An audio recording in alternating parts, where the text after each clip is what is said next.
Greetings, YouTube. I thought I'd take a moment to talk about the new blog post. Normally I do patch update videos, but I thought that there's enough interesting material in this blog post and I have enough thoughts about it that it would be interesting to spend a few minutes talking about it. So we just found out that next week, the new Darkest Dungeon patch, which is Trinkets and Hero Paths titled From Beyond, is going to be coming out. So they start out with a little bit of an overview here. I won't read through the entirety of it. We learn that the dev team calls Trinkets Tranks, and that they are very interested in the thought that the game should be about trade-offs. And that's something that we already see a bit in the Trinkets, but as they're going to show in the future, they're going to be pushing that more. They want the idea of making the best of an imperfect situation to be at the core. The other thing they emphasize here, and I think this is the most important part, is that they are indeed collecting information and analytics and using that to drive development. So everyone who at the first screen said, yes, collect information about me and my runs, is contributing. And players level 15 to 50, they're using that information to understand better what decisions people are making. I think there are some challenges with the way that they're doing this, but we'll get to that in a second. So then they show us this cool graph, and it's got a lot of interesting things here. So first of all, we don't know at what point this snapshot is taken, but basically the left-hand column shows us trinkets and the frequency with which those trinkets are chosen, which might be just equipping them. And then on the right, it shows us for the most commonly two selected trinkets, which happen to be medium damage increased, who is using them, which I think is very interesting. And then in the lower right, they break down the grave robber in particular and tell us the trinkets that it is using. Now, here's the first thing that makes this graph, from my perspective, not particularly interesting. It doesn't seem to be normalized by rarity at all. So the reason that I believe this to be the case is if you look at the grave robber specific portion of it, you see that range damage increase medium is the most used trinket, but then all the way down at the bottom is damage increase huge. Now, in almost any situation, someone would choose huge over medium, but it is presented much less frequently. So given that, I don't think there's a ton to take away from here, but here are some of the things that I think are really curious. So first of all, cultist key. I assume that refers to what I call the dark tribble, but is also referred to as the dark impulse, I believe, in the game. But it's basically the thing that activates cultist trinkets. My 2 cents on cultist trinkets to this point is that they are strong for a regular single trinket and usually fall behind a pair of well-chosen trinkets at the very end of the game. Once you have access to most things, they are not as good, right? You can get more than 40% damage from an appropriate selection of trinkets. That being said, sometimes they're the best item to be used. Now, you know, from my perspective, I would love to see information about which runs won, which runs lost, which trinkets were bought the most from shops, right? When are people actually spending their baubles, etc. But overall, I think it's interesting. I'm glad they're collecting data. I'm glad they're being analytical about the way that they think about data. Other things that were quite curious to me. It looks like Highwayman is mostly in the range damage trinket category and much less interested in collecting melee damage. I had a really strong run just today that was kind of the opposite, where I had a melee highwayman who was doing some serious work. But, you know, it's interesting. Looks like people love building the Hellion for damage, then the Leper, then the Man-at-Arms. No big surprises there. And then on the range side, it's pretty much Highwayman, Occultist, Grave Robber. And I consider these to be sort of rankings because my presumption is what this is telling us more than anything is if someone has a run with a smattering of these classes, each person is going to choose in order which they think is the most important. And it looks like developing Hellion's melee skills and developing Highwayman's range skills are the most interesting to the player base. So lots of things going on here.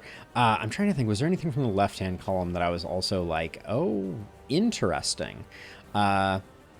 No, I think that's most of the things. Oh, I did want to say this chart also doesn't account for the fact that early in runs, you usually just put whatever trinkets you have on, right? 99 times out of 100, when I put a stun resist trinket on a character, it is because I have no other trinkets and I'm just trying to free up space in the wagon.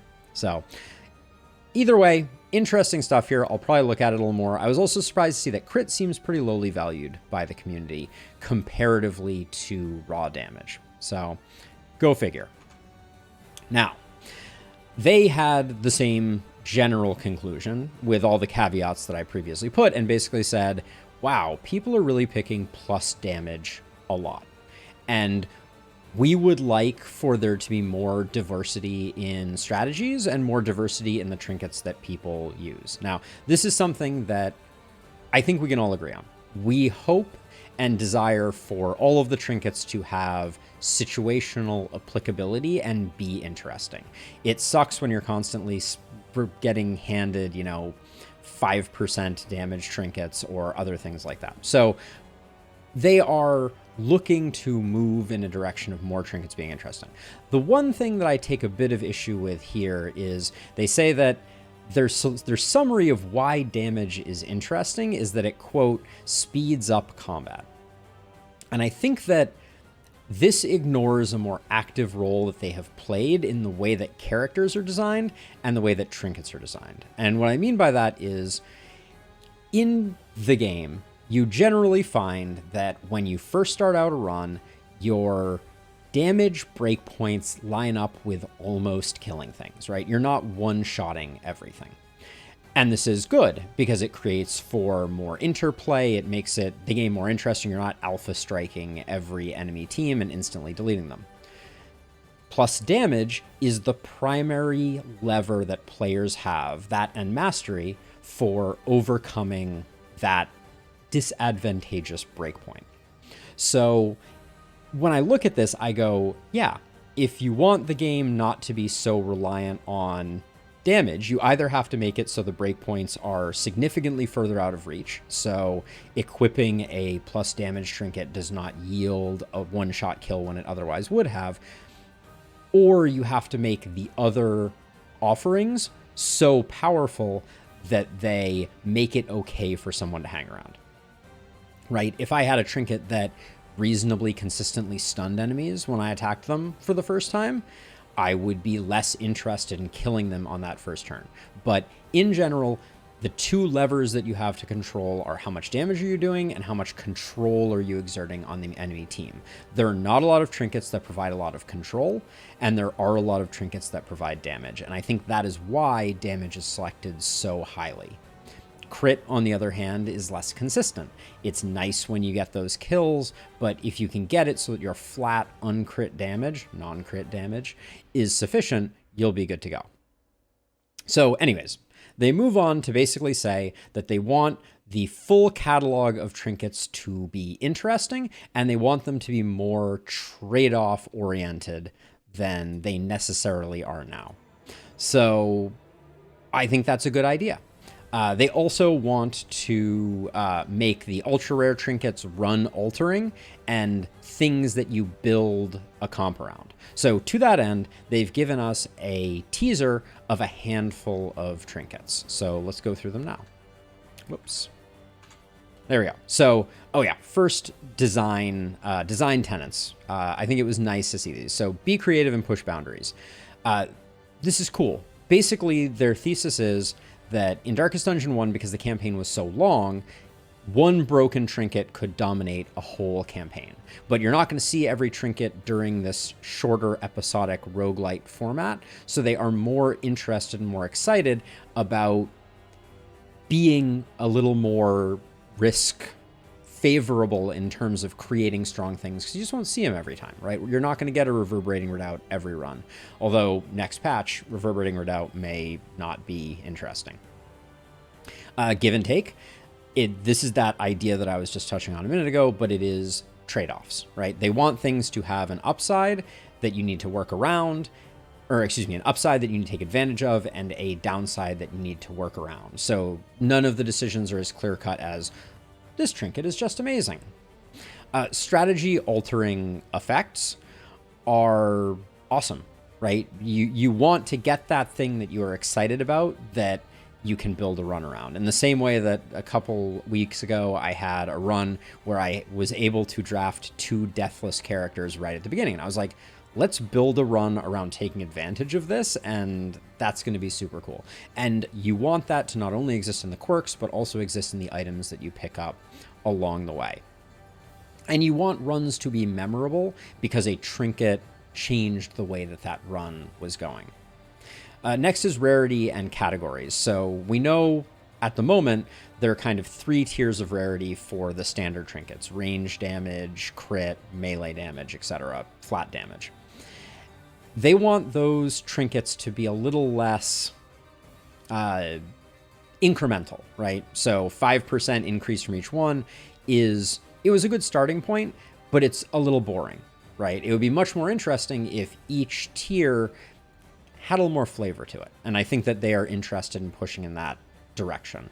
And then last but not least, and this is not new to us, but I think it's interesting that they're mentioning it, they want a strong reason for you to visit locations. So they want, I think they're probably emphasizing boss trinkets being particularly powerful and something that you're like, I want to go to X location for Y. I think this already happens a little bit. Like the Librarian's Smoldering Hymnal is, excellent, right? An extra action on kill is beautiful, and I will go to the Librarian for that plus the crit trophy any day of the week, given the opportunity. So now we get to actual examples. First is Cruel Intent. This is one of your cultist trinkets, and it is a reimagining of the crit trinket, which was 12 crit. New version is if Dark Impulse is equipped, turn start 2 blind, if blinded, plus 50% crit. Now, this trinket, I think, treads in dangerous water. They say extreme upsides and downsides for cultist trinkets, high risk, high reward. Good. I think it should be this way, right? I think that this trinket, though, just screams, get a leper, get some combo generation, and crit every hit. Which is fun, but I think that I can't really imagine using this on a non-leper character. It's just a leper trinket from my perspective, and I think that's a bit of a danger zone. I'm never going to equip this on another character and be like, I'll just miss 50% of the time and it'll be great. One other thing, because this is the only unforgettable trinket, aka cultist trinket, that we're going to see here, that I want to mention is I still think that cultist trinkets should need to be activated, but should be single slot trinkets. I think that the design of having to have a Dark Impulse plus a trinket is boring. And it would be much more interesting if you had to collect this trinket from a cultist fight and then also collect a Dark Impulse separately, make those both harder to come by, and then make them combine or in some other way merge into a single trinket that has an effect. I think that would be much more satisfying and interesting. But anyways, this was the Cruel Intent. Next is the Pristine Lure. Gain on hit, taunt, or to taunt. Gain on miss, to bleed. Now, I believe gain on hit indicates being hit, and so I assume gain on miss means being missed. And I think this is a very interesting trinket. It is unlikely to be a trinket that I use because taunt is not great if you don't have defense. Although this might have enough uptime to make it worth using with a man-at-arms and then being able to use some of the more heavily defensive-minded skills rather than having to use his riposte skill. But either way, I think it's interesting design. It says, example of a downside that overlaps mechanics with the Shroud theme. Yeah, totally. I can get down with that. Sneaker Standard. Here is an example of what I would say is a bad trinket. not to be overly harsh, but anytime you get or anytime you get a chance to fight and you're offered stealth, it is generally bad, not good. So basically what it does is each ally on combat start, if it's dark, gets stealth. That means your tank might be getting stealth. It means your tank might be the only one to get stealth. It might mean that you are forcing enemies to attack not your tank for the beginning of a turn, because tanks are generally slow. So this is problematic. And then you add on top of that, in bright situations, negative banter, and I think it makes it a downside most of the time. I will also say that flame-based interactions like this, if flame above, if flame below, require too much micromanagement from my perspective to make them particularly interesting or fun to use, right? You have to constantly be like keep them in the stagecoach for later, and you don't generally have enough spare space in the coach to be hanging on to trinkets like this to swap in and out. So maybe if you had a highly stealth dependent run and there were multiple characters that benefited greatly from stealth and you were doing an Infernal Torch run, maybe. Last but not least, it's Jinx in a ball. So for those who don't know, Jinx is basically when you get hit, you apply one of these effects to the enemy. And this is when you hit something, you apply one of these effects. This is a fun trinket. I would probably use it. I would probably toss it on a Plague Doctor with Magnesium Rain and have a grand old time watching all of the random debuffs and things like that pop up. It's cool. I like it. It's fun. It's unique. It just does interesting things. Then last but not least, we have Tormenting Locket, which is a class-specific trinket that you gain on hit. And it is, if you use a range skill, 25% of the time you gain stress. And your melee skills gain 15% crit, and Open Vein gains 33% dodge. This trinket is exciting because it gets to something that I was looking forward to for a while and was surprised they had not already done, which is increase the amount of bleed damage you do. So 33% more bleed damage is basically one more bleed per turn. And that is great for business. They say hero trinkets focus on a specific archetype and usually carry a downside that represents the burden that trinket places on the hero. Yeah, cool. Melee only Grave Robber with more crit and more bleed seems like an exceptional trinket that could push you to rethink how you are using your Grave Robber. Like the run that I had today, I would have died and gone to heaven having this trinket because I was pushing in a direction of using a rogue hero path. And the rogue in position 1 does additional damage. This would add the crit and the bleed. It would have been really nice. So cool trinket. I really like the idea that maybe over time there are a lot of trinkets that interface well with specific class paths. So in addition to this, we're going to be getting new hero paths, 1 per hero. Super excited about that. And it's all going to be going live next week. So if this video is helpful, useful, interesting, please toss me a subscription or a like on the video. Come hang out next week. I'll be streaming this whatever day it happens to go live. And I'll also be doing another video on the actual patch notes and as much information as I can glean about the actual changes. It's going to be a while before we can get all the trinkets to do something like a trinket tier list, but I'll definitely be harvesting all the paths and including those in my patch notes video. But for now, thank you for watching. Have a wonderful rest of your day, night, whatever it happens to be. And I'll see you in the gloaming. Bye-bye.